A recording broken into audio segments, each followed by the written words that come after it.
Hello, അപ്പോൾ ഇന്ന് നമുക്ക് നല്ല തേങ്ങ അരച്ച് വയ്ക്കുന്ന ഒരു അയലക്കറി ഉണ്ടാക്കാവേ.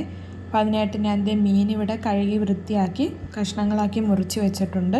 അപ്പോൾ അതിലോട്ട് ചേർക്കാനുള്ള അരപ്പ് റെഡിയാക്കി എടുക്കാം. അതിനുവേണ്ടി അരമുറി തേങ്ങ മിക്സിയുടെ ജാറിലേക്ക് ഇട്ട് കൊടുത്തിട്ടുണ്ട്.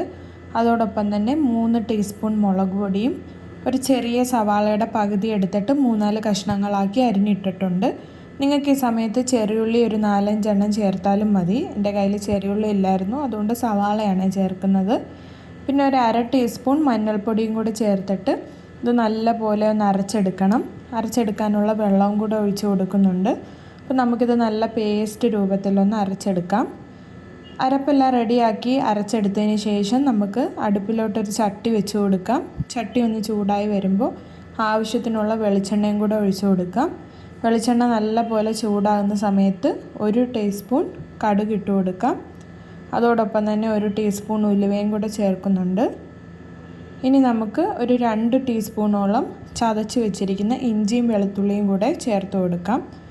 ഇഞ്ചിയും വെളുത്തുള്ളിയും കൂടെ ഒന്ന് ഇട്ടിട്ട് നമ്മളൊരു 4-5 സെക്കൻഡ് നേരം നല്ലപോലെ ഒന്ന് ഇളക്കി കൊടുക്കണം.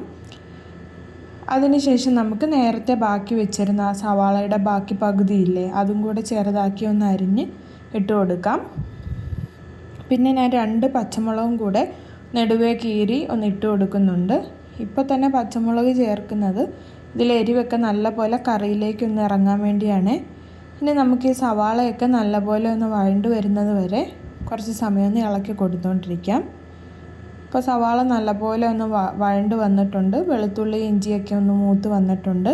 ഈ സമയത്ത് ഞാനൊരു മീഡിയം സൈസ് തക്കാളി ചെറിയ കഷ്ണങ്ങളാക്കി അരിഞ്ഞിട്ടതും കുറച്ച് കറിവേപ്പിലയും കൂടി ചേർക്കുന്നുണ്ട്. ഇനി നമുക്ക് തക്കാളിയൊക്കെ നല്ലപോലെ ഒന്ന് വെന്ത് വരുന്നത് വരെ ഇളക്കി കൊടുക്കാം. ഏകദേശം 1 മിനിറ്റൊക്കെ ആയപ്പോഴത്തേക്കും തക്കാളിയൊക്കെ നല്ലപോലെ ഒന്ന് വെന്ത് വന്നിട്ടുണ്ടായിരുന്നു കേട്ടോ.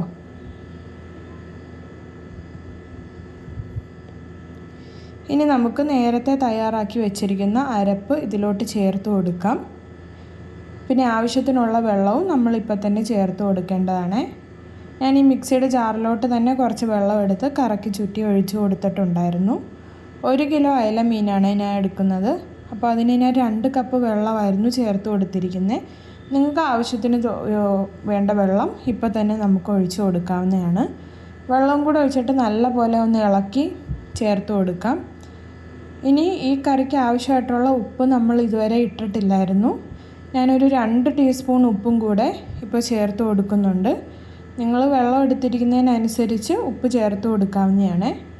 ഉപ്പിട്ടിട്ട് നമുക്ക് നല്ലതുപോലെ ഒന്ന് ഇളക്കി യോജിപ്പിച്ചെടുക്കാം. ഇനി നമുക്കിത് അടച്ച് വെച്ചിട്ട് ഒരു 5 മിനിറ്റ് മീഡിയം ഫ്ലെയിമിലൊന്ന് തിളപ്പിച്ചെടുക്കാം. പിന്നെ നേരത്തെ തന്നെ ഞാൻ കുടംപുളി എടുത്ത് വെള്ളത്തിലിട്ട് വെച്ചിട്ടുണ്ടായിരുന്നു. ഒരു കുടംപുളിയുടെ പകുതി 4-5 പീസാക്കി കീറിയാണ് വെച്ചിരുന്നത്. അതും കൂടെ ചേർത്ത് കൊടുത്തിട്ടുണ്ട്. അപ്പോൾ കറിയൊക്കെ നല്ലപോലെ തിളച്ച് വന്നിട്ടുണ്ട്. ഇനി നമുക്ക് മീൻ കഷ്ണങ്ങൾ ഓരോന്നായിട്ട് ഇതിലോട്ട് പെറുക്കി ഇട്ട് കൊടുക്കാം. ഞാനിപ്പോൾ ആദ്യമായിട്ടാണ് തേങ്ങ അരച്ചിട്ടുള്ള മീൻ കറി ഉണ്ടാക്കുന്നത്. എങ്ങനെ ആവുമെന്നൊന്നും അറിയില്ല, എന്നാലും നമുക്കൊന്ന് ഉണ്ടാക്കി നോക്കാം. മീൻ കഷ്ണങ്ങളെല്ലാം ഇട്ട് കൊടുത്തിട്ട് നമുക്കിത് ചെറുതായിട്ടൊന്ന് ഇളക്കി എല്ലാ മീൻ കഷ്ണങ്ങളും ഈ ഒരു അരപ്പിനകത്ത് മുങ്ങിക്കിടക്കുന്നത് പോലെ ഒന്ന് ഇളക്കി കൊടുക്കാവേ. ഇനി ഒന്നും കൂടെ അടച്ചു വെച്ചിട്ട് 5 മിനിറ്റ് നേരം നമുക്കൊന്ന് കുക്ക് ചെയ്തെടുക്കാം. അതെ, നമ്മുടെ മീനൊക്കെ നല്ലപോലെ വെന്ത് കറി നല്ലപോലെ തിളച്ച് വന്നിട്ടുണ്ട്. ഈ ഒരു സമയത്ത് ഞാൻ ഇതിലോട്ട് 1 പച്ചമുളകും കൂടെ കീറി ഇട്ട് കൊടുക്കുന്നുണ്ട്. പിന്നെ കുറച്ച് കറിവേപ്പിലയും കൂടെ ചേർത്തിട്ടുണ്ട്. ആദ്യമായിട്ട് ഉണ്ടാക്കിയതാണെങ്കിലും നല്ല ടേസ്റ്റ് ഉണ്ടായിരുന്നു കഴിച്ച് നോക്കിയപ്പോൾ. നിങ്ങളെല്ലാവരും ഈ രീതിയിലൊന്ന് തയ്യാറാക്കി നോക്കിയിട്ട് ഫീഡ്ബാക്സൊക്കെ കമൻറ്റിലൂടെ അറിയിക്കണേ.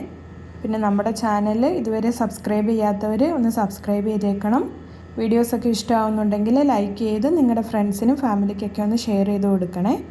അപ്പോൾ ബൈ.